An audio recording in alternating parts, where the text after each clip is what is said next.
ओम शांति। आज स्लोगन के अनुसार लाइट हाउस कैसे बन सकते हैं। बाबा ने कहा है कि अव्यक्त स्थिति के प्रकाश से हम लाइट हाउस बन सकते हैं। सबसे पहले हमें जानना होगा कि लाइट हाउस का क्या काम होता है, लाइट हाउस क्या करता है, जो हमें बनना है। लक्ष्य को तो मालूम होना चाहिए ना।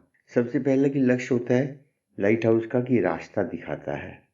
दूसरी बात होती है कि वो लक्ष्य का एक सिग्नल होता है, आने वाले जहाजों के लिए सिग्नल होता है कि ये आपका आखिरी छोर आ गया है। और अंधेरे को रोशन करने का काम होता है। कितना ही घोर अंधकार हो, लाइट हाउस क्या करता है, चारों तरफ प्रकाश फैलाता रहता है। कैसी भी घोर परिस्थितियां हो, वो कभी हिम्मत नहीं हारती। तूफान आ रहा हो, आंधी आ रही हो, कुछ भी हो रहा हो, लाइट हाउस हमेशा प्रकाश देता रहता है। और ऐसी परिस्थितियों में भी वो अपना काम नहीं छोड़ता, हिम्मत नहीं हारता। फिर दूसरी बात क्या आती है, लाइट हाउस बिना किसी भेदभाव के सबको बराबर प्रकाश देता है। उसमें ये नहीं है कोई दुश्मन का जहाज हो या अपना जहाज हो, जानवर हो, पंछी हो, पक्षी हो, कोई भी हो, सबके लिए प्रकाश है। और सबसे बड़ी अवस्था क्या होती है उसकी, अचल होता है, अडोल होता है, स्थिर होता है। आंधी तूफान आते लाइट हाउस खड़ा रहता है। लाइट हाउस इतने अच्छे ढंग से तैयार किया जाता है, अचल होता है, अडोल होता है, स्थिर होता है। कितने भी आंधी तूफान आए, लाइट हाउस नहीं हिलता। अगर लाइट हाउस हिल जाए तो सब नष्ट हो जाए, नुकसान हो जाए। इसलिए बाबा ने कहा है कि तुम्हें लाइट हाउस बनना है। किस स्थिति में, अव्यक्त स्थिति में।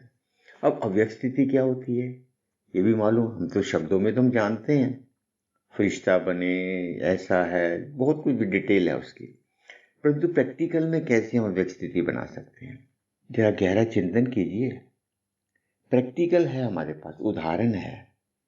कैसे, अव्यक्त बाबा। अव्यक्त बाबा जब आते हैं तो क्या होती है, अव्यक्त स्थिति होती है ना, सामने है। हमें जिस स्थिति को हमने पाना है, बाबा सैंपल है कि अव्यक्त स्थिति ऐसी होती है। वो भले सुप्रीम है, परंतु 100% वैसा ना सही, परंतु हम अव्यक्त स्थिति वैसी ही बनानी है।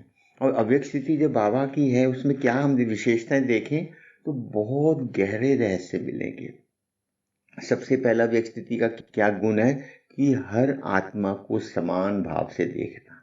अव्यक्त स्थिति में देखिए बाबा क्या होता है, उसके सामने कितने लोग बैठे होते हैं, छोटे बड़े, बच्चे बूढ़े जवान, सब तरह के होते हैं।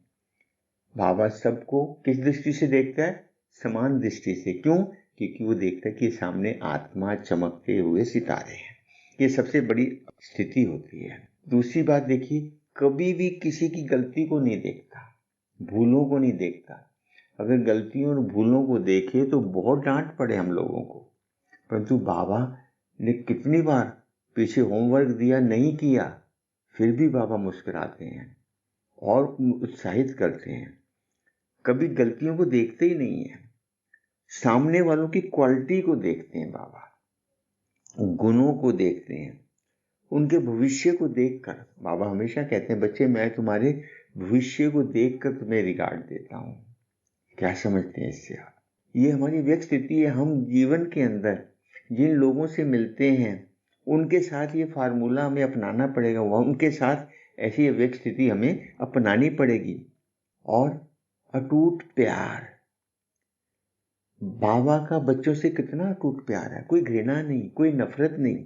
आपने काम किया नहीं किया, कभी डांट नहीं लगाई, लगाइए कभी डांट, कभी भी नहीं डांट लगाई। व्यक्त बाबा तो बल्कि कई बार डांट लगाते थे, परंतु अव्यक्त बाबा ने कभी डांट नहीं लगाई। इसलिए बाबा ने कहा अव्यक्त स्थिति का प्रकाश फैलाना। हमें भी सामने वाले को बड़ी स्नेह की दृष्टि से, प्यार की दृष्टि से, रोब डालकर नहीं, जैसे आत्मा होती है वैसे ही बाबा बात करते हैं। देखा हमने बच्चों को, बूढ़ों को, माताओं को, सबको उसी तरह से बाबा उठाकर बात करते थे। वीआईपी को वैसी बात करते थे। अर्थात कहने का मतलब कि जैसी आत्मा होती है वैसा ही हमें उसको साकाश देना है, वैसी उसको संतुष्टि देनी है। बाबा फिर देखिए कितने रूपों से मिलते हैं। बच्चा, टीचर, सतगुरु, सखा, दोस्त, गाइड, कितने रूपों से एक ही समय में बाबा की वाणी को देखिए, उसमें आपको कितने स्वरूप मिलेंगे। तो हमें भी अपनी अव्यक्त स्थिति का प्रकाश कैसे फैलाना है कि सामने वाला जैसा व्यक्ति होगा वैसे ही हमने उसको साल्वेशन देनी है, वैसे ही उसके साथ बिहेव करना है और किसी को ऊंचा नीचा समझना नहीं। बाबा सभी के लिए कहते हैं, लक्ष्मी नारायण कौन बनेंगे, सभी का हाथ खड़ा करते हैं, बाबा खुश होता है। मालूम है जबकि सब नहीं बन सकते, परंतु बाबा फिर भी उनको ये नहीं कहता कि तुम नहीं बन सकते, तुम्हारी अवस्था कैसी है, तो अपना शक्ल तो देखो। कभी कहा नहीं, ये अव्यक्त स्थिति का प्रकाश है, अव्यक्त स्थिति की पहचान है। और बाबा क्या करते हैं, मुरली के बाद, वाणी के बाद क्या होता है, हर आत्मा संतुष्ट होती है। आज बाबा ने मेरे को ये कहा। ऐसे ही हम जब अव्यक्त स्थिति को बनाना चाहते हैं तो जो हमारे संबंध संपर्क में आते हैं उनको संतुष्टि मिले, और इसके पीछे क्या शक्ति, तो पवित्रता की शक्ति। बाबा सुप्रीम प्योर है। और बाबा क्या करते हैं, निर्माणता की शक्ति। बाबा कितना निर्माण होकर, सामने बच्चे गलतियों वाले, भूलों वाले बैठे होते हैं, कमजोर भी आत्माएं होती हैं, परंतु बाबा कितना निर्माण होकर उनको भी लक्ष्मी नारायण जैसा बना देता है। शीतलता का बाबा के चेहरे से, अव्यक्त स्थिति में अव्यक्त बाबा के चेहरे से क्या झलकती है, जो दिखाई देती है, शीतलता, आत्मिकता, अपनापन। और बाबा परखने की शक्ति बाबा के अंदर कितनी होती है।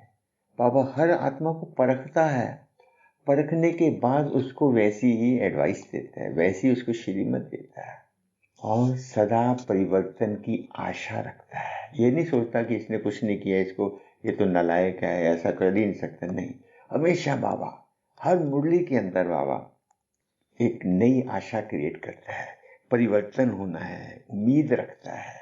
इस तरह से हम क्या कर सकते हैं, ये अव्यक्त स्थिति का प्रकाश बाबा कहते हैं हमें फैलाना है। अब अपने आप से पूछें कि क्या हमारे अंदर ऐसी शक्तियां हैं, ऐसी क्वालिटीज हैं, ये हमें क्रिएट करना है।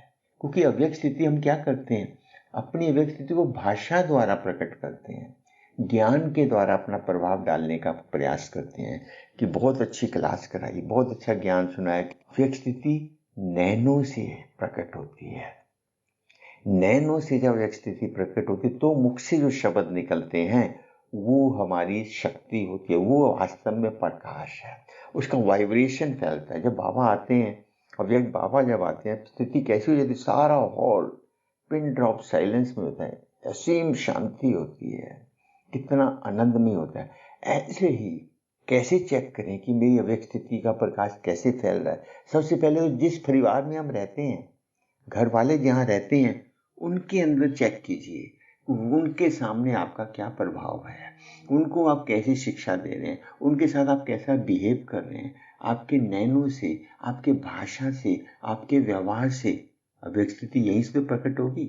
अगर हम कुछ उल्टा बोलें, सीधा बोलें, और मन के अंदर जो है, मान लीजिए मुझे कोई कहता है कि भाई जी आपकी स्थिति बहुत अच्छी अव्यक्त स्थिति है, सुन लूंगा, खुश हो जाऊंगा, परंतु मुझे अंदर से मालूम है कि मैं कितनी अव्यक्त स्थिति में रहता हूं। अपने आप से हमें सच रहना पड़ेगा। क्यों? क्योंकि अव्यक्त स्थिति मैं और मेरा बाबा जानते हैं, या फिर सामने वाले को जो फीलिंग आती है अव्यक्त स्थिति की।